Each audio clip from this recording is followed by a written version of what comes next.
So we're back and we're gonna play the arroz con pato from the chef. Yes. So we're gonna call this arroz con sango, just to make it a little different, but it is a fresh version of arroz con pato.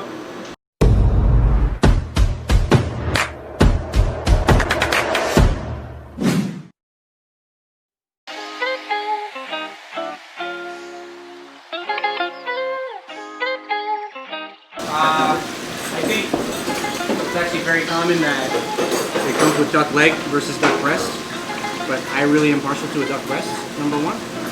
So I'm just taking some time to really render off the skin a little bit. I don't need to render it a lot, because I like to also have a little bit of fat under there.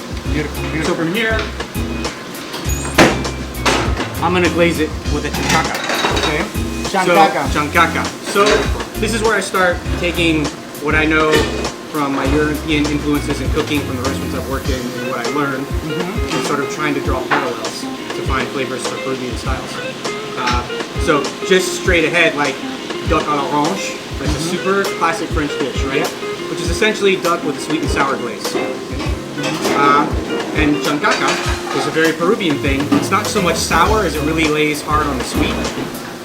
In this case, chancaca usually is really just palm sugar diluted with a little water to make it into a syrup.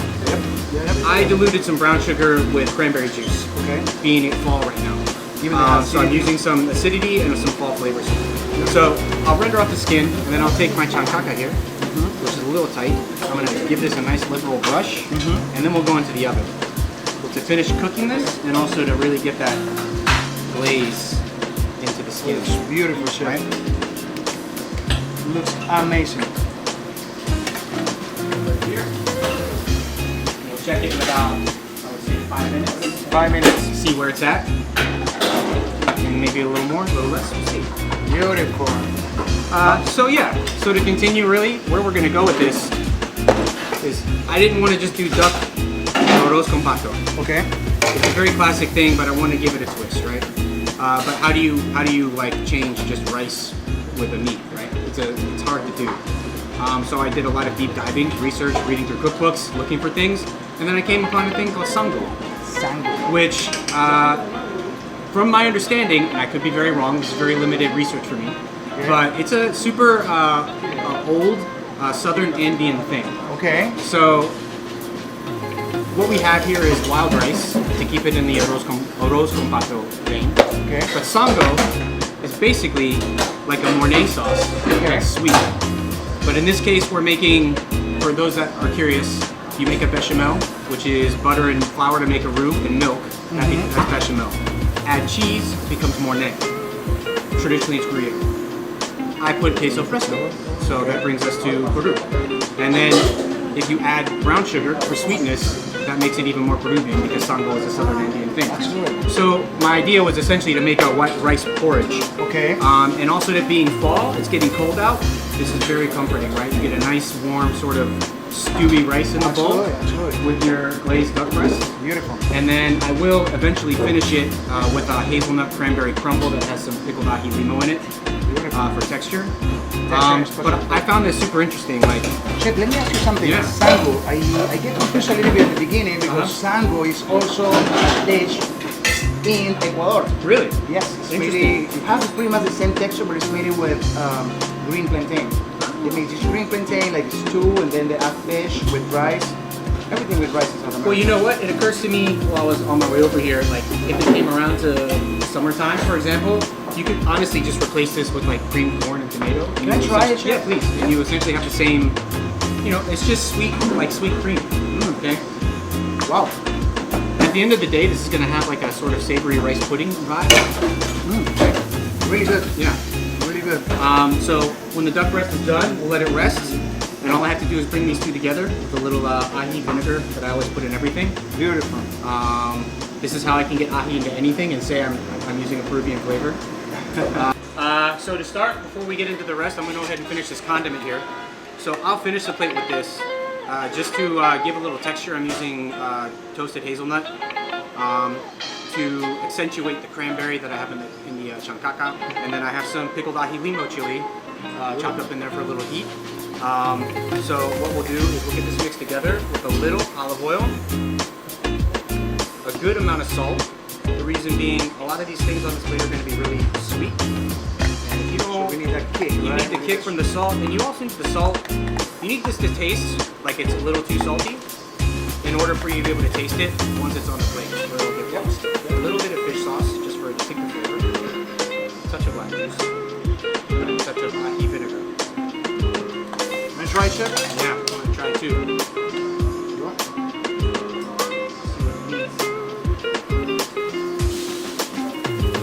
Wow, really good. So you're getting the kick from the ají limo, ají vinegar, Spicy, acidity. and it's got a little bit of that funk from the fish sauce, just to give it a little distinctive flavor. So good. What we have here is what I was talking about earlier, the Sango. So wild rice with this cream. We bring it together like this in a porridge. Okay. I also, because it's my want, I'll always add a little ají vinegar to things because I like to just give it a little brightness. This is a very sweet and savory thing, but I do want to cut it a little bit. Try, chef? Wow. So this should feel very warm and inviting, right? Look at that beautiful duck, guys, please. Make sure you get the color. Okay. Perfect caution. Sango. Right on the bottom of the plate. So, a little more. Then we'll just take the duck breasts, lay it around, like so. Then we'll take some of this crumble, and we'll use it to dot around the plate a little bit. And then finally, because we have it, a little micro cilantro, or you can just use big leafy cilantro. Beautiful. And that's it. What an amazing place, chef. So, this is arroz con pato, or as I call it, sango con pato. Sango con pato, yeah. But and then we went to another level here, chef, with this beautiful magre, perfect caution, parents here, and glazed with the chancaca. It's amazing. The sango is amazing, chef. Thank you. Thank you. Thank you very much, guys. So there we go. Let's try this. Can I try, chef? Yes, please. I'm gonna go with a huge piece. Get a huge piece. Let's do this. I'm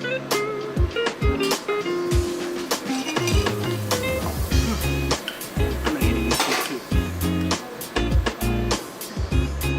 too. Wow.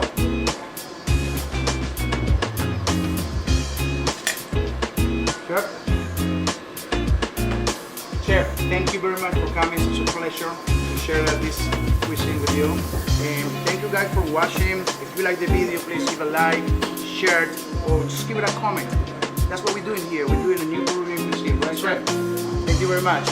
Bye, guys. And Rosatoro, don't forget go to Rosatoro and Mission Ceviche. Ceviche. Check it out, okay? Bye, guys.